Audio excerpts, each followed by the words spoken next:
Hola, ¿qué tal? Mi nombre es María García, mi nombre completo es María Aurelia García, trabajo en la Dirección de Enlace del Ministerio de Trabajo de la Nación.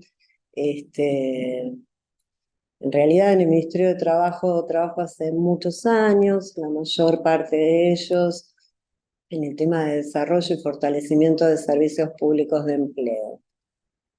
También he trabajado en el Ministerio de las Mujeres, Géneros y Diversidad de la Nación, en un programa que atendía a mujeres rurales. Bueno, la idea de este espacio, de esta charla, tiene que ver con abordar algunos ejes centrales en un tema que para nosotros es central, que tiene que ver con la atención de trabajadores y trabajadoras en servicios públicos de empleo, y también vamos a abordar algunas cuestiones sobre atención a grupos en situación de vulnerabilidad sociolaboral, para terminar de comprender y revisar algunos aspectos de este tema. En principio, aclarar que hablamos de trabajadores y trabajadoras, refiriéndonos a personas que estén ocupadas en trabajos formales, en trabajos informales, subocupadas o desocupadas. Decidimos abordar de esa manera a las personas con las que trabajamos, para evitar los conceptos de postulantes, que si bien a veces los usamos, siempre la mirada de postulante tiene más que ver con una mirada clásica de los servicios públicos de empleo, que tiene que ver con la intermediación laboral, o en otro momento se utilizó el concepto de usuarios o usuarias, pero también generaba algún tipo de controversias, así que en general vamos a tender a hablar de trabajadores y trabajadoras atendidos por las oficinas. Bueno, ahora voy a compartir un PowerPoint para esta exposición.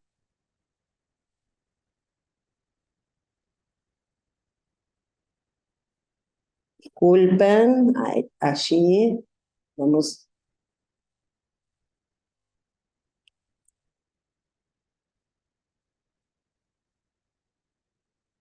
vamos a ver un segundín. Bueno, aquí comenzamos. Trabajar en la mejora de la integración sociolaboral de los trabajadores y trabajadoras abarca múltiples ejes y dimensiones. Eh, Algunas ya las estuvimos viendo en esta capacitación y otras van a ir siendo abordadas. Eh, para ingresar en el tema de atención, vamos a ver estos pasos en el trabajo de la gestión integral que nosotros proponemos. El primer paso, como ustedes ven, dice analizar la problemática del empleo a nivel local, regional. Esto es lo que estuvimos viendo en el módulo 1, a partir de determinadas fuentes de información, a partir inclusive de la mirada de la propia oficina, poder tener un mapa de cuál es la problemática del empleo en ese momento. Luego, la propuesta es, bueno, analizar la población objetivo de la oficina y las políticas que la oficina decide implementar. Luego, nosotros hablamos de segmentar la población objetivo. En este punto nos vamos a detener más adelante. Luego de segmentar la población objetivo, decimos, bueno, diseñar servicios específicos e integrales que permitan la cobertura de esa población objetivo, de esa población con la que nosotros decidimos trabajar. Cuando dice cobertura se refiere tanto al tipo, ¿no?, de perfiles a los que queremos llegar, y también tener en cuenta la cantidad de esos perfiles. Luego hablamos de algo medio novedoso, que es segmentar y contactar empleadores, ¿no? es un tema que vamos a ver en otros módulos, pero decimos, bueno, de todos estos empleadores también, ¿cuáles van a ser nuestra población objetivo? Y por último, gestionar políticas públicas vinculadas con la formación en empleo para poder dar respuesta a la población que nosotros hemos priorizado. Ahora bien, aquí está, lo logramos. Pero bien, ¿qué quiere decir segmentar? PEPEM, como decimos nosotros. PEPEM es una abreviatura que nosotros utilizamos para señalar a personas con problemas de empleo. Van a ver esto en nuestros materiales. Nosotros decimos de una manera muy sencilla, desde hace bastante tiempo que utilizamos esta imagen, que existen quienes están más cerca de acceder a las oportunidades que se generan en el mercado y la intervención del Estado se debe direccionar hacia la inclusión de quienes están más lejos. Esto sería como una imagen de qué significa segmentar. Es detectar qué población de toda la que llega a la OE y de la que no llega, de la que vive en nuestro municipio, es aquella que está más lejos. Los servicios públicos de empleo más clásicos, que están, la idea de los servicios públicos, la idea más clásica de los servicios públicos de empleo es que con información simplemente hay personas que logran acceder a puestos de trabajo. Nosotros decimos, bueno, esos son los que están más cerca de las oportunidades que se generan en el mercado. Sin embargo, desde las oficinas de empleo lo que hacemos es, diría, ir a buscar a aquellos que están más alejados. Entonces, segmentar la PEPEM, la población con problemas de empleo, implica analizar los problemas de empleo a nivel local para determinar los perfiles que requieren mayor acompañamiento para su inserción y gestionar acciones para su inclusión e integración. Si bien los servicios están abiertos a toda la población que habita en un municipio, están centralmente destinados a la población con problemas de empleo y es allí donde las estrategias deben estar definidas. Como decía, la idea es lograr acciones para acercarse a esos grupos que el municipio decide que quiere llegar a partir de la problemática que poseen, y también de acercar, de que ellos se acerquen a la oficina de empleo, ya que de otra manera esas personas, libradas a su suerte y a la suerte del mercado, quedarán cada vez más alejados y alejadas. Entonces, este es un concepto que nosotros manejamos como, digamos, una oficina de empleo que va en búsqueda de aquellas personas que a partir del análisis del mercado consideran que son las que más requieren a los servicios.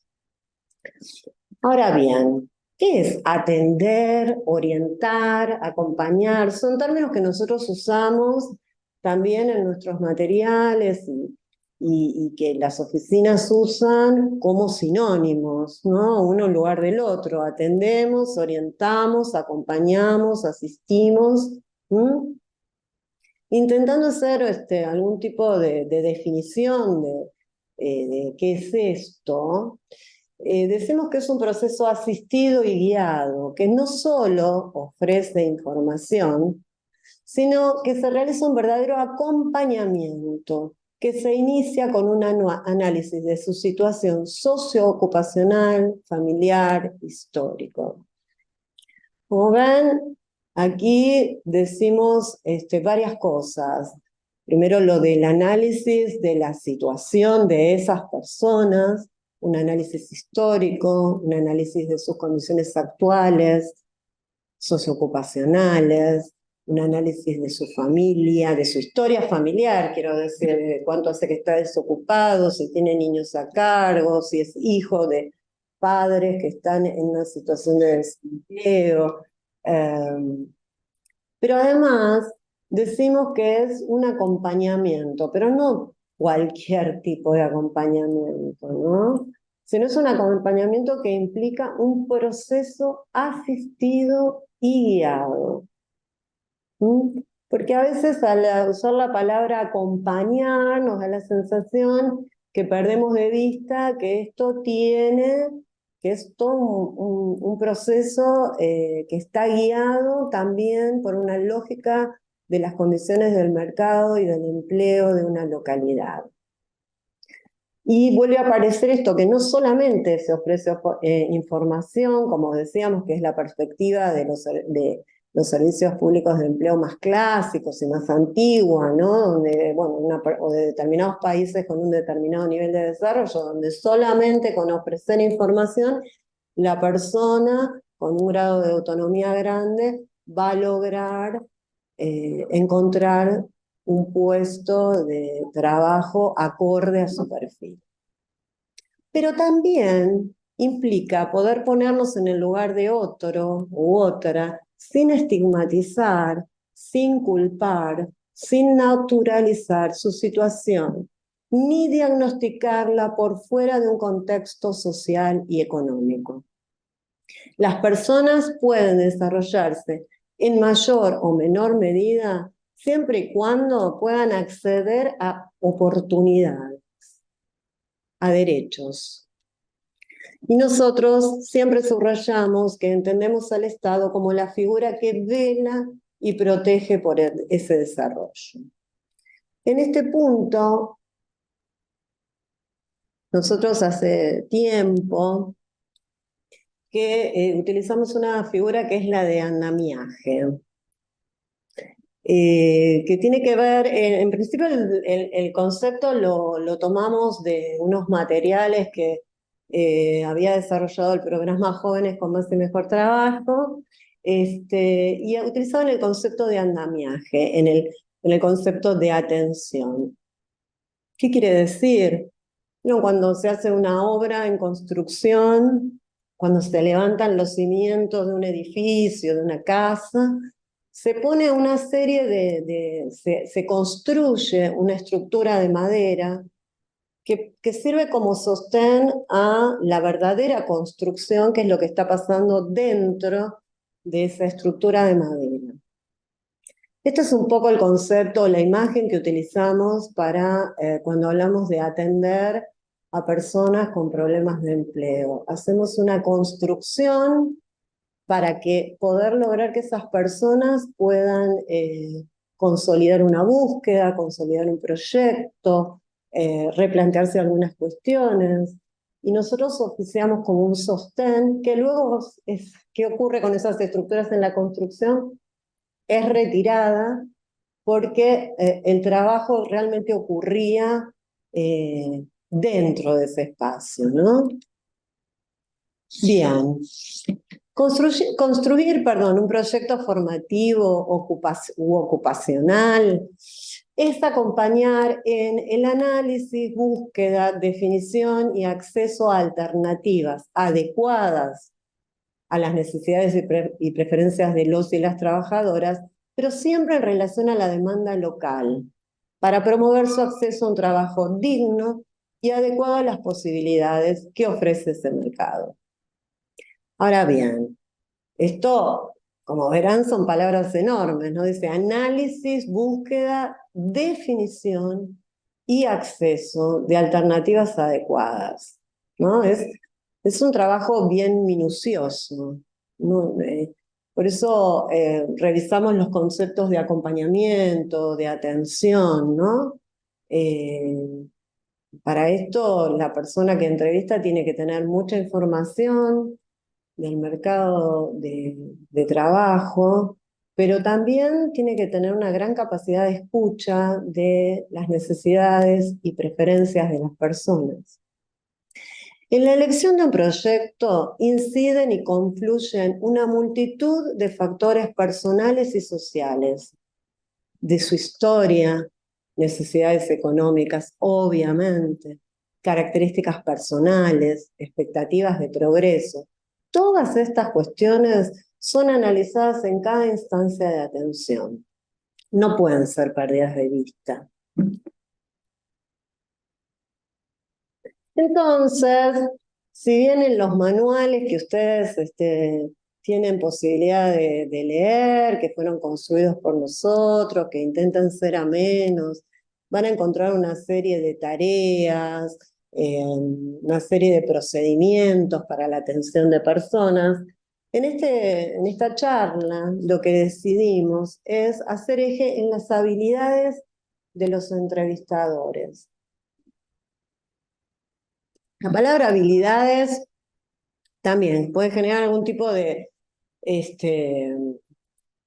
dilema. Pero lo que vamos a mencionar no son competencias, no son saberes, sino son, digamos, formas en que consideramos que las personas que atienden a otras personas deben tener muy en cuenta. Por ejemplo, promover la integración social y estar comprometidos y comprometidas con la integración social de las personas que atienden. Conocer a la comunidad a la que atienden, sus necesidades y las urgencias de las personas que viven en contextos de vulnerabilidad por la problemática del empleo. Reconocer los diferentes sesgos de discriminación presentes.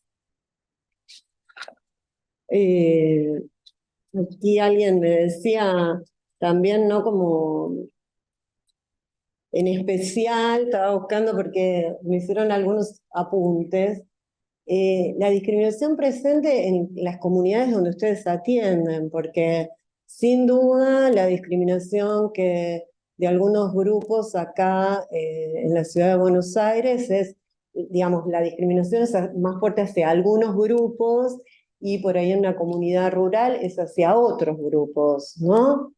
Entonces, territorializar la discriminación, visibilizar la discriminación que hay en la localidad donde yo atiendo. Confiar en las posibilidades de inserción e integración de las personas. Confiar en las posibilidades de inserción e integración de las personas si acceden a condiciones adecuadas a su situación. Esto es algo que vamos a ir desarrollando, ¿no? Pero es esto, si no estigmatizamos a determinados grupos y si esos grupos logramos acercarlos, que accedan a determinadas condiciones que promuevan su desarrollo, vamos a estar favoreciendo la integración. Ver al otro o a la otra que está atravesando una dificultad o un problema o una situación que no puede resolver solo o sola. Poder ponernos en el lugar del otro o la otra para poder comprender cabalmente lo que nos está contando y su dimensión, el tamaño de ese problema en su vida, ¿no? No en lo que yo creo de que eso puede afectar su vida, sino cómo eso que nos está contando de lo que le pasó cuando se quedó sin trabajo, cuando los pibes tuvieron que dejar de ir a fútbol porque no lo podían pagar, cuando se tuvo que volver a la casa de los suegros, ¿no? Eso, poder escuchar la dimensión de ese problema en esa historia. Poder analizar las alternativas posibles, mantener una actitud de respeto por él, otro o la otra y por la situación que atraviesa, y no caer en en juicios de valor, prejuicios ni estigmatizaciones. Como verán, decidimos hablar de habilidades. Uy, ¿se me fue una? Sí. Bien. La participación en el mundo del trabajo permite obtener, obviamente, un sostén económico y, si hablamos de trabajos formales, la protección de la seguridad social. Pero además, habilita la inclusión de las personas en un mundo de relaciones, saberes y prácticas. Estar fuera de ese mundo implica ir perdiendo relaciones, saberes y prácticas. Justamente las prácticas, los saberes y las relaciones que son necesarias para incluirse en el mercado laboral. Fíjense, digamos, nosotros muchas veces pensamos esto de los entrenamientos en los puestos de trabajo, que muchas veces es muy diferente a lo que es tomar un curso de determinado tema, pero hay todo un conjunto de saberes y prácticas que son las que las personas pueden realmente acceder a ellas, aprenderlas, digamos, estando inmersos en el mercado de trabajo. Cuanto más tiempo una persona o cuanto más informal sea el trabajo donde está una persona, estas cuestiones se van a ir debilitando, ¿no? Entonces, muchas veces, aquí vamos a ver un poco cuáles son las características de las personas que atendemos. La pertenencia a un grupo en situación de vulnerabilidad trae aparejada la obstaculización o limitación en el acceso al trabajo. Muchas veces la situación que vemos, que la persona está inmersa en una situación que es muy compleja, ya que puede ser que ocurra desde hace mucho tiempo o está muy imbrincada en su historia, en su dinámica de sostén familiar, en las múltiples aristas que puede tener el problema. Muchas veces la situación que encontramos es que se acercan con necesidades muy urgentes o múltiples. Las personas que se presentan a la OE, podemos decir, para tomar algunos caminos para pensar este tema de cómo atendemos, no insisto, si es por tareas, por procedimientos, bueno, los materiales abordan esto, pero decidimos que en esta charla lo que queríamos era repensar algunas cuestiones un poco más humanas en la atención para poder repensar nuestras prácticas, ¿no? Las personas plantean una necesidad imperiosa de obtener una respuesta, muchas veces surgidas por una necesidad económica real. Llegan desalentados, desalentadas, desorientados, desorientadas, desanimados o desanimadas, pero también exigiendo una respuesta inmediata o pronta. Otras veces están reticentes a la entrevista, o están reticentes a participar en talleres, aunque se muestren como se muestren, quizás lo que hay detrás es vergüenza, o vergüenza porque no tienen los conocimientos necesarios, o vergüenza por necesitar ayuda para conseguir trabajo, preocupación, culpa, porque no pueden desatender otras obligaciones, ¿no? Entonces, cuando uno entrevista, estas cosas las tiene que poder incluir de alguna manera en la mirada, ¿no? En la mirada que uno tiene del otro o la otra.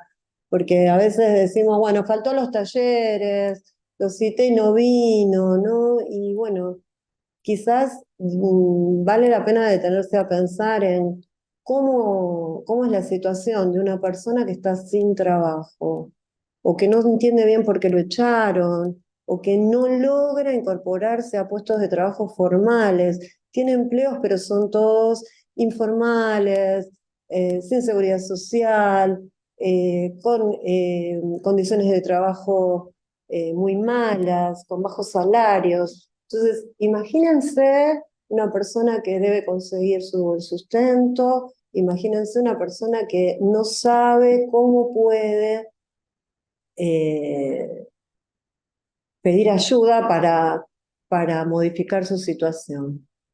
Otras veces se presentan con gran temor a no poder contestar las preguntas de una entrevista, a reprobar un curso, un taller, a ser rechazados o rechazadas en la búsqueda.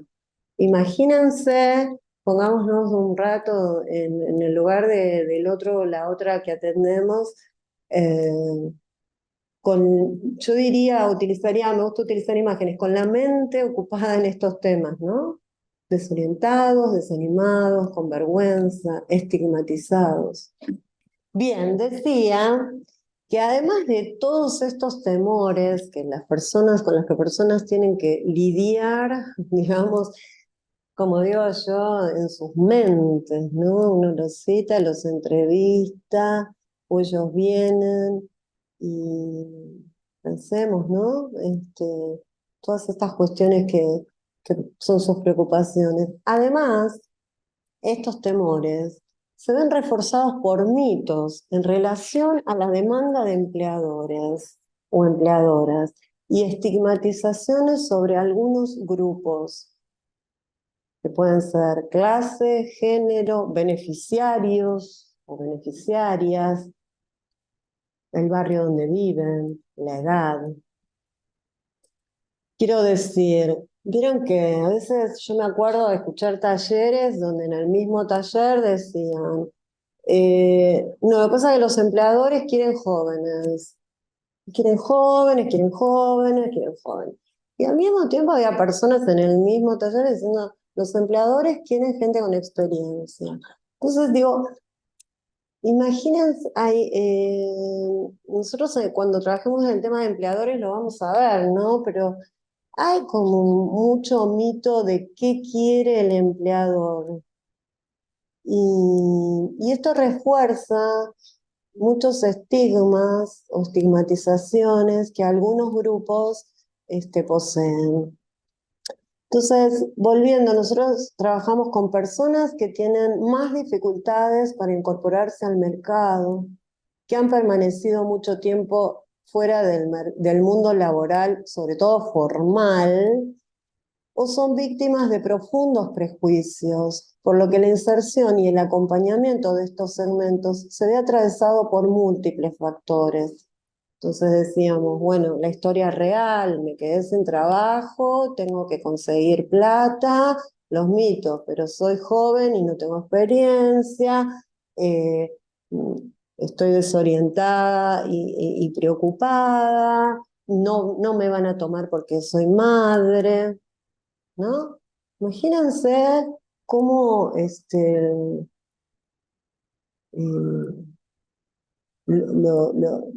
digamos, las múltiples dimensiones que nosotros queremos referirnos en la atención. Aquí, bueno, seguimos. A veces no me obedecen. Bien, decíamos. Bueno, las historias de vida de los trabajadores y trabajadoras. Es necesario entender el desempleo y también el abandono de los estudios como consecuencia de procesos económicos, aunque sean narrados como historias personales. La naturalización del estado de desempleo, al igual que la del abandono de los estudios, se vincula estrechamente con la culpabilización y estigmatización de quien en verdad es la víctima de procesos políticos, económicos y sociales de exclusión. Las causas estructurales de la exclusión son externas al sujeto. Si profundizamos en los relatos, encontraremos evidencias de la presencia o ausencia de políticas públicas que contribuyen a mejorar las condiciones de acceso al trabajo y la educación que permiten que las personas puedan proyectar su vida. ¿Qué queremos decir aquí? Bueno, obviamente las causas estructurales de la exclusión son externas al sujeto.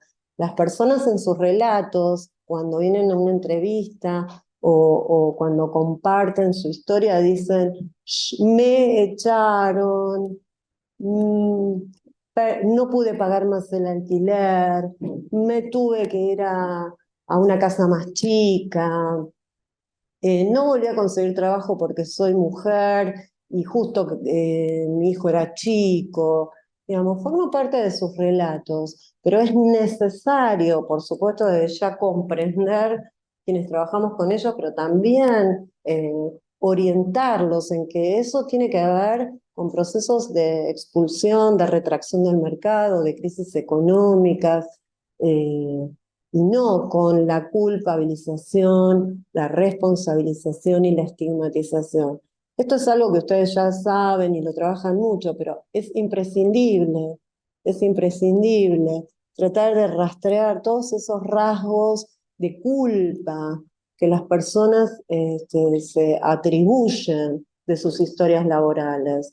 Porque si no se trabaja ese punto, si no se comprende que no hay culpa en eso, toda la otra andamiaje que construyamos está construido sobre una pata que se mueve, ¿no? Si no podemos hacerlos repensar en que en eso, el estado de su abandono, en no terminar la escuela secundaria, no tiene que ver con si era rebelde o no, sino que por ahí tiene que ver con que tuvo que salir a trabajar, con que el dinero de la casa no alcanzaba, que después no pudo volver porque es difícil, porque no hay mecanismos que favorezcan esto. Bien. Todos estos temas en los materiales están mucho más desarrollados. Yo trato de hacer algo sintético para abordar varios temas, pero bueno, como para abrir algunos temas que van a encontrar en los materiales. El tiempo del desempleo, teñido por la incertidumbre que afecta las aspiraciones, los proyectos y la vida cotidiana de los desempleados y desempleadas, las marca de manera real, por supuesto, vincular y también subjetiva. El trabajo permite nuestro sustento económico y nuestro desarrollo, pero también limita o propicia otras actividades. Pauta el tiempo, nos da identidad. El tiempo de desempleo entonces es un tiempo vivido como improductivo, que no es un tiempo ni de ocio ni doméstico, es un tiempo de vacío. Todo esto para remarcar el tiempo de la incertidumbre, ¿no? El tiempo de la incertidumbre. Es un corte entre el pasado, algo que nos definió, lo que teníamos, lo que habíamos obtenido, un corte de ese pasado con el presente, que es lo que ya no tenemos, lo que no conseguimos, y con el futuro de cómo será, cuándo será, qué será lo que vendrá, ¿no? Aquí agregamos una frase para poder darle contexto a esto, que imagínense cuando los índices de desempleo aumentan o cuando existe una marcada recesión económica. En este momento, el gran problema son los trabajos informales, ¿no? Imagínense salirse de una rueda de informalidad. La imagen del trabajo estable, con contrato indeterminado, la noción de carrera asociada a un camino de movilidad y desarrollo a partir de un puesto y dentro de un lugar, no la pertinencia, eso también marca mucho la diferencia de, digamos, de otros tiempos, de trabajadoras y trabajadores, la pertenecer, ¿no? Pertenecer, ser parte de quien hace las heladeras tal. Perdió vigencia y por ende dificulta el anclaje de proyectos, ¿no? Todo parece azar y el proyecto se vuelve incierto e imponderable. ¿Podría obtener un empleo? Un empleo formal, podríamos decir hoy en día? ¿Cuánto falta para esto? Para eso, ¿cómo voy a conseguir el dinero que necesito mientras tanto? ¿Qué condiciones tendrá ese empleo? ¿Cuánto duraré en él? ¿Me podré adaptar? ¿Qué pedirán? Todas estas podrían ser frases de la incertidumbre, ¿no? Insisto con la imagen, nosotros estamos atendiendo a una persona, tenemos que cargar sus datos, tenemos que ver si encontramos algo para esa persona, pero pensemos que esa persona está atravesada, mientras está frente a nosotros y mucho más cuando vuelve a su casa por estas preocupaciones, digámosle. Ahora bien, la OIT dice, se consideran en condición de vulnerabilidad aquellas personas que por razón de su edad, género, estado físico o mental, o por circunstancias sociales, económicas, étnicas y o culturales, encuentran especiales dificultades para ejercitar con plenitud ante el sistema de justicia los derechos reconocidos por el orden jurídico. Podrán constituir causas de vulnerabilidad, entre otras cosas las siguientes: la edad, la discapacidad, la pertenencia a comunidades indígenas o a minorías, la victimización, la migración y el desplazamiento interno, la pobreza, el género y la privación de libertad. Entonces, bueno, ahora aquí agregamos un atravesamiento más, que es si a todo eso que yo estaba contando como un posible escenario de lo que es la incertidumbre del desempleo, fíjense cómo es si a esto atravesamos alguna de estas condiciones de vulnerabilidad, ¿no? Vamos a ir desplegándolo. Condición de vulnerabilidad, es decir, son esas condiciones o características que son la causa de desigualdades estructurales, que las justifican, digamos, y de una fuerte desvalorización. La vulnerabilidad, la situación de vulnerabilidad acarrea situaciones de discriminación estructural, exclusión y marginación, que anulan derechos y garantías fundamentales. Entre ellas, entre todas las que leímos, digamos, leímos género, edad, pertenencia a comunidades indígenas, minorías, migración. Bien, la situación de pobreza es un determinante fundamental de la vulnerabilidad social, ya que lleva aparejada la falta de acceso a diferentes derechos, como salud, educación, empleo digno. Si nosotros vamos componiendo este mapa, seguramente los sectores que viven en situación de mayor vulnerabilidad de nuestros municipios, si vemos dónde viven, seguramente el acceso a la salud, a la educación y a fuentes de empleo no están muy cerquita de sus barrios, dentro de sus barrios, mejor dicho. Acá también aprovecho a comentar, hay un trabajo que vamos a presentar en el módulo de empleadores sobre una oficina de empleo que trabaja en un barrio en un barrio carenciado, digamos, y toda la experiencia de trabajo con la población que allí vive. Es muy interesante. Bien, en nuestro país existe, queremos subrayarlo, entonces dentro de todas las condiciones de vulnerabilidad le vamos a poner un resaltador a la pobreza, pero además a esta.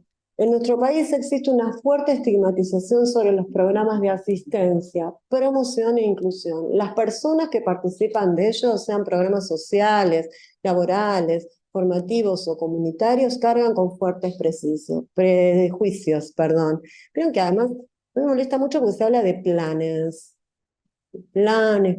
Son programas de inclusión, de promoción, de asistencia, no son planes.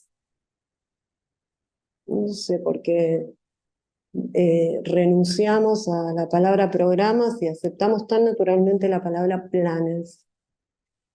Bien, entonces de las personas con las que nosotros trabajamos, las que son o fueron, las que participan de algún tipo de programa son, dentro de todo el sector, creemos las que más estigmatización tienen. Esta estigmatización constituye una barrera para su real integración en empleos. La remoción de estos prejuicios que portan algunos y algunos empleadores es una tarea central de los servicios públicos de empleo. Es clara esta función como una de las estrategias fundamentales para promover la integración e inclusión de este grupo en el mercado de trabajo. Nosotros, volviendo a la frase, la remoción de estos prejuicios que portan algunos empleadores es una tarea central. Nosotros atendemos a esta población y cuando queremos realizar acciones de integración, digamos, inclusión laboral, nos encontramos con todas las barreras de los condicionantes externos y las barreras por estigmatización, sobre todo con este grupo. Bueno, para ello, si lo vamos a ver en otro módulo, nosotros hablamos mucho de la negociación, ¿no? De las condiciones de trabajo que los empleadores o las empleadoras exigen. Podemos decir, bueno, ¿por qué no puede ser participante de un programa? ¿Qué hace que no pueda ser? Bueno, ese rol de negociador o negociadora lo cumple la oficina. Imagínense si no estuviera la oficina en el medio y las personas tuvieran que presentarse directamente a los empleadores que portan estos prejuicios, si los atenderían, si les darían alguna oportunidad. Entonces, bueno, queríamos hacer este especial subrayado sobre este tipo de discriminación. Seguimos. La estigmatización de la pobreza. Los prejuicios referidos a la falta de calificaciones, habilidades sociales y toda una serie de... perdón, ¿qué es la estigmatización de la pobreza? Son todos esos prejuicios referidos a la falta de calificaciones, habilidades sociales y toda una serie de déficits que simplemente por estar en situación de vulnerabilidad social, las personas parece que les son atribuidas, ¿no? Les son atribuidas. Y, viste, vive en tal barrio, y además fíjense que se les atribuye usar gorritas, se viste así, ¿no? Hay una serie de estigmatizaciones referidas a la pobreza que hacen que estas personas encuentren más barreras, como decía. Pero bueno, tienen que ver con esto, ¿no? Se le atribuyen pocas calificaciones, pocas habilidades sociales, todos déficits. Culpabilización, patologización, territorialización, esto que decían, los que viven en el barrio tal, los que vienen de tal, y por lo tanto descalificación e incluso infantilización. Y también el discurso sobre su destino, nunca van a, siempre van a abandonar la escuela, te van a faltar, no te van a avisar, no van a aprender, te van a robar, ¿no? Estas naturalizaciones, el otro día escuchaba por la legitimidad que da el origen, ¿no? Sos de tal lado y se te legitima tal condición, listo, sos así. Bien, los servicios públicos de empleo funcionan como verdaderos avales. Otra de las formas que nosotros tenemos de trabajo, que nosotros proponemos para trabajar con los empleadores, que termina siendo esto, quienes avalan las capacidades, las calificaciones, las habilidades de estos grupos, son las oficinas de empleo, salen como avales de esas personas, los proponen para determinados puestos de trabajo, inclusive programas, digo, son de vuelta, si esas personas estuvieran solas frente al mercado laboral, ni siquiera los atenderían. En cambio, si son presentados por una oficina de empleo, es como que son la garantía de esas personas y en muchos casos es la única oportunidad que tienen de acceder a las oportunidades de empleo. Ahora bien, deben revisarse el discurso y las prácticas de todo el equipo de la oficina de empleo, ya que son estigmatizaciones que están muy presentes en el mundo del trabajo y en los discursos de algunos empleadores. Voy a detener un segundito.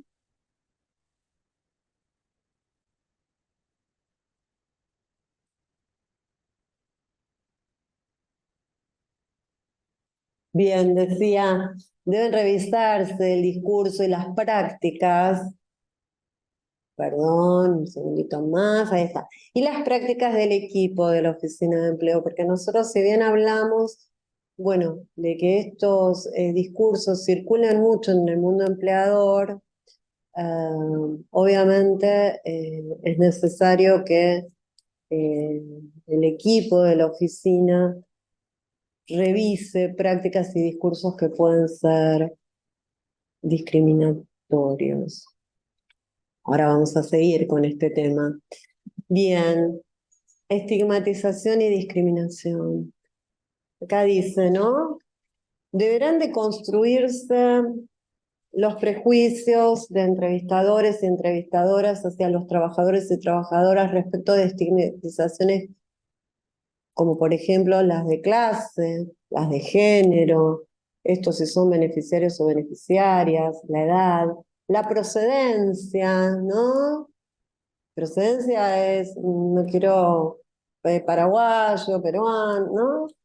El aspecto, usa gorrita, acá en Cava sería usa gorrita, usa alpargatas, eh, y el lugar de residencia, ¿no? De tal barrio. Es decir, de cualquier situación que implique una desvalorización de la persona. Se debe también escuchar los prejuicios que puedan tener los trabajadores o las trabajadoras en relación al Estado, a los empleadores y empleadoras y a los servicios públicos de empleo. Son todos trabajadores municipales que te van a buscar trabajo, pero son el Estado, pero no trabajan, ¿no? Y bueno, los empleadores, no son, no quiero usar malas palabras, pero te explotan, siempre te van a explotar, no sé cuánto te explotan, siempre, no, yo prefiero ser changa, ¿no? Pero bueno, tengamos en cuenta que estas personas han atravesado experiencias donde tanto el Estado como los empleadores y empleadoras los han abandonado y excluido, ¿no?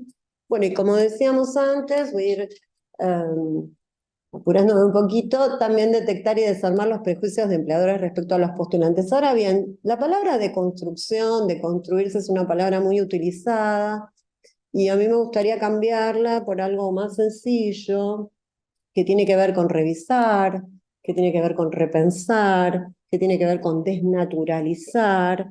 Eh, entonces, digo, porque de construirse. El otro día en la clase, si ustedes ya escucharon la de la clase de Nora Goren, que es una especialista, decía, bueno, de construido no hay nadie, o sea, es como, pero bueno, de construirse, ¿no? Deberán de construirse.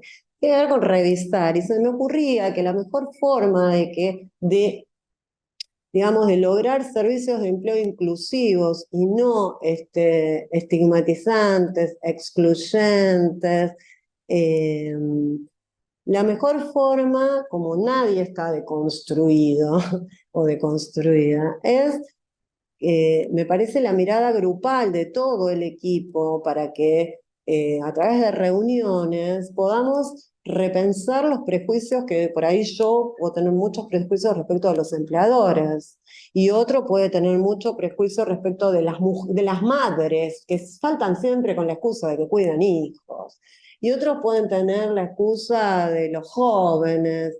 Entonces me parece que la forma de revisar y de efectivamente poner en práctica la desestigmatización es a través de un trabajo con todo el equipo de la OE y para luego poder llegar a algún tipo de estrategia o algún tipo de, inclusive de circuito o de forma que garantice que esa OE este, no mantiene una mirada de discriminación hacia algún sector, o que, bueno, tal entrevistador o entrevistadora no lo tiene.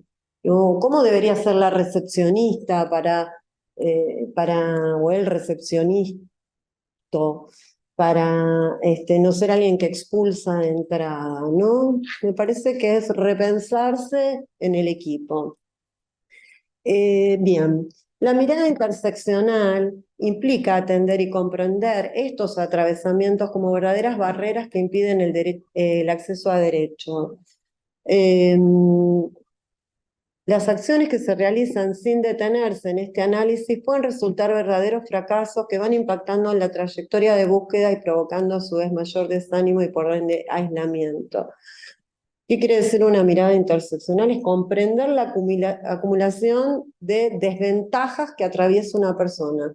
Vuelvo, joven, mujer, madre, pobre, que vive en no sé de qué barrio y vino de tal país. O no terminó, digamos, todo eso en una sola persona, ¿no?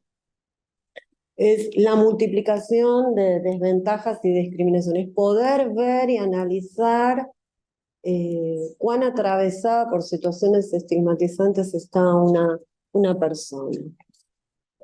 Bueno, ahora, habiendo recorrido estos temas que, insisto, nos parecía muy importante repensarlos, eso, volverlos a pasar por nuestras prácticas, ya que venimos de prácticas que por ahí son más estandarizadas, ¿no? O que por el propio desaliento y por la propia carga de tarea, no tenemos tiempo a detenernos a pensar. Me parece que detenerse a pensar en cómo es la vida de esas personas que llegan es el puntapié inicial para empezar a pensar toda la organización de la OE. Bien, ahora vamos a algo un poquito más operativo que está desarrollado en los manuales. Aquí solamente va a estar la presentación porque si no es un poco tediosa. Y es algo que vimos en llamar atención para el empleo, que es esto de atención, orientación, acompañamiento, bueno, atención para el empleo. Los servicios de apoyo a las personas que buscan empleo en la actualidad se están organizando a nivel mundial cada vez más como un enfoque de servicios escalonados de acuerdo a los problemas de empleo detectados. Hasta ahora lo que venimos proponiendo nosotros. O sea, se parte de una priorización y segmentación y luego se determina el tipo de servicios requeridos. Aquí viene un poco donde queremos poner el subrayado, que lo que da eso es la dimensión de ese servicio, la frecuencia de ese servicio, la intensidad del seguimiento de las personas atendidas, ¿no? Implica gestionar servicios que tengan mayor periodicidad, mayor frecuencia o mayor intensidad o mayor cercanía con el grupo de la PEPEM de mi localidad.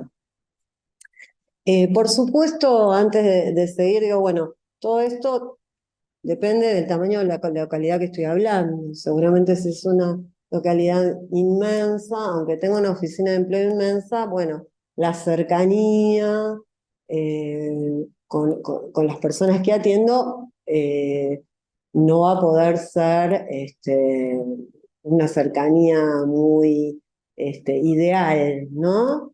Quizás en localidades medianas, obviamente en las pequeñas, sí se puede lograr este tipo de esquema. Está dividido en dos grandes grupos, personas que requieren una mayor asistencia en el proceso de búsqueda de empleo a causa de largo tiempo de desempleo. Aquí hablamos de desempleo formal. Los índices de empleo, los índices de desempleo en la actualidad no son muy altos, pero sí es muy alto la informalidad, ¿no? Entonces, bueno, ¿qué pasa? Aquí nos estamos refiriendo a personas que hace mucho tiempo que están en la informalidad.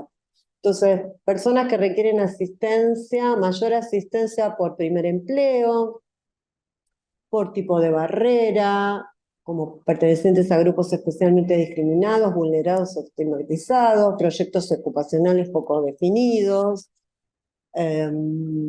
escasa coherencia entre su trayectoria laboral y las demandas del mercado laboral, perfiles indefinidos, necesidades de reconversión de acuerdo al mercado local, dificultades de integración sociolaboral, escaso o indefinido nivel de autonomía para la búsqueda o de competencias transversales, blandas, en realidad se llaman habilidades blandas, todas estas cuestiones que más allá del conocimiento para ejercer un trabajo, todas estas cuestiones se ponen en funcionamiento dentro del mundo laboral. Mucha rotación en puestos de trabajo o en situación de pobreza.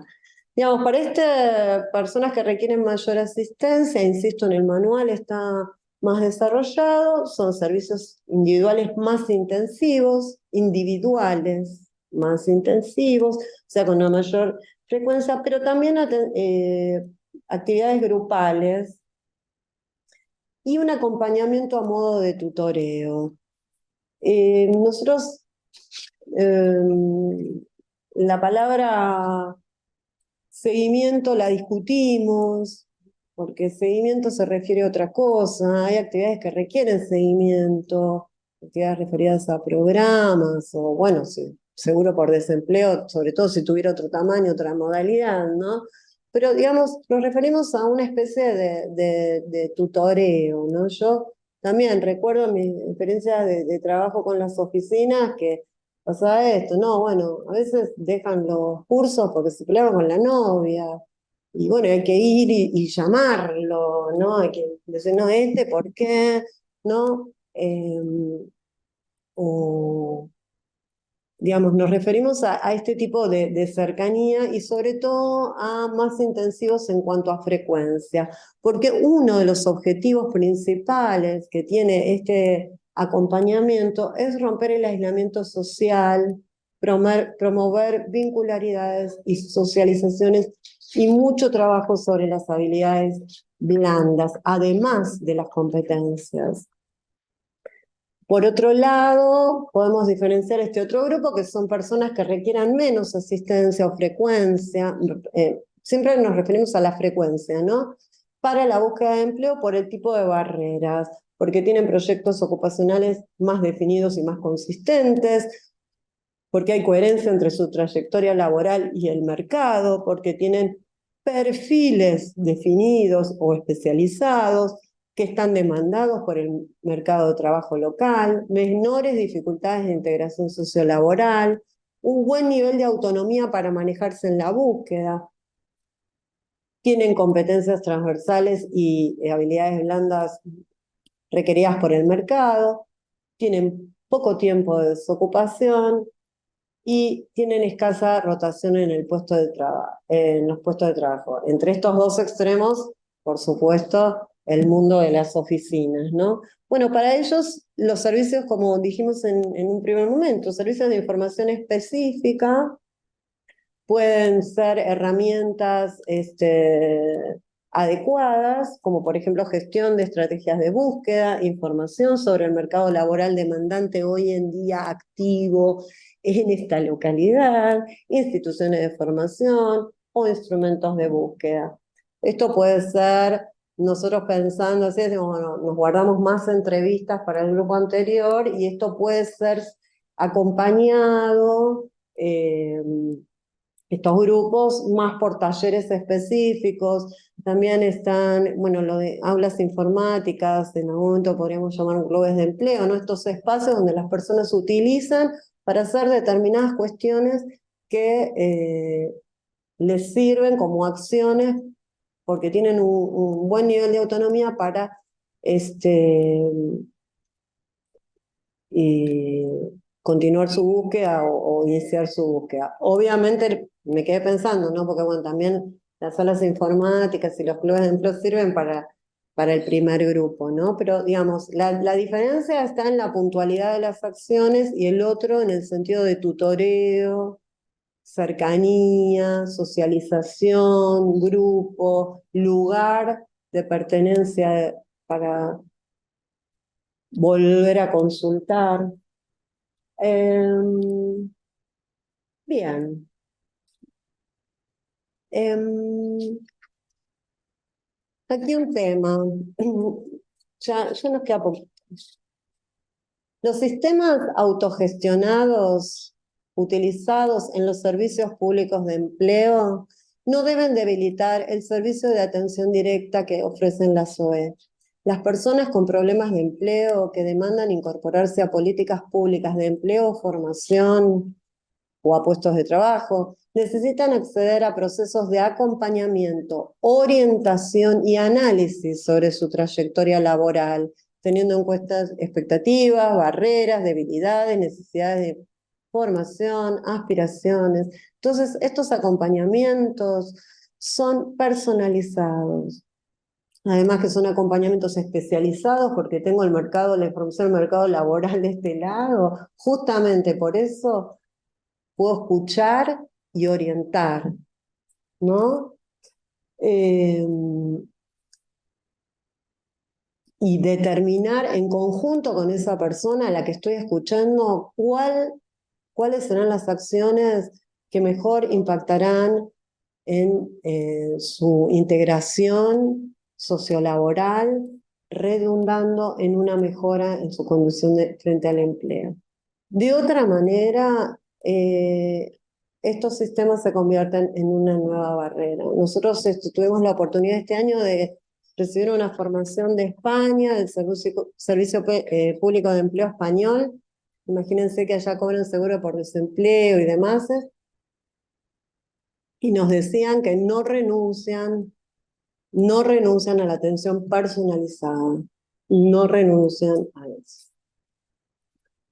Bien, aquí entonces lo que nosotros en definitiva proponemos, entre paréntesis, teniendo en cuenta siempre el tamaño de los municipios, por favor, obviamente, el tutorial lo definimos como un acompañamiento especializado, es la atención directa del personal de los servicios públicos de empleo formado en servicios de atención y orientación laboral, nos permite realizar un acompañamiento que resulta imprescindible para esta población. ¿Se acuerdan? Empezamos que es segmentar PPM. Bueno, para esta población, el tipo de trabajo es este que proponemos. Y para poder lograr el sostenimiento de las acciones de búsqueda de formación que les estamos proponiendo a esas personas. Proponemos pensar el seguimiento a modo de tutoreo, ya que por sus características y por la misma dinámica del mercado laboral, acuérdense, las barreras, las estigmatizaciones, los mitos, por esas mismas características necesitamos un acompañamiento cercano. Ya estamos terminando y por último, colaborar con un Estado más inclusivo nos exige revisar las estrategias e intervenciones tradicionales, analizar si portan y reproducen prejuicios, comprender las relaciones laborales y las dinámicas que son las que explican la ocupación y el desempleo. Bueno, en esta frase tratamos de integrar un montón de cosas de todas las que dijimos. Y para terminar, una imagen, que como siempre se dice, una imagen vale más que un montón de palabras. Les quería compartir esto, que lo encuentran también en el manual. Es una carrera de obstáculos, es una imagen, quizás la conocen muchos, donde hay un varón bastante vestido de oficinista. No voy a agregar más condiciones, simplemente un varón vestido, no es un obrero, es un oficinista, que dice, ja, esta carrera es muy fácil. Al lado vemos una mujer con un carrito de bebé y un bebé en brazos, que dice, bueno, ¿cómo se supone que puedo competir así? Una persona, también mujer con discapacidad, que dice, decímelo a mí. Y para terminar, vemos a las dos personas que son dos mujeres, que están trabajando en las tareas de limpieza del lugar donde se desarrolla la carrera, que dice, ¿de qué carrera hablan? Ni idea. Bueno, esto nos pareció que era algo que ponía en palabras mucho de lo que nosotros queremos transmitir en el tema de atención de trabajadores y trabajadoras y sobre todo también de aquellos que cuentan con mayores problemas de empleo. Esperamos que les haya sido útil y, y bueno, los materiales sobre estos temas están a disposición. Muchas gracias.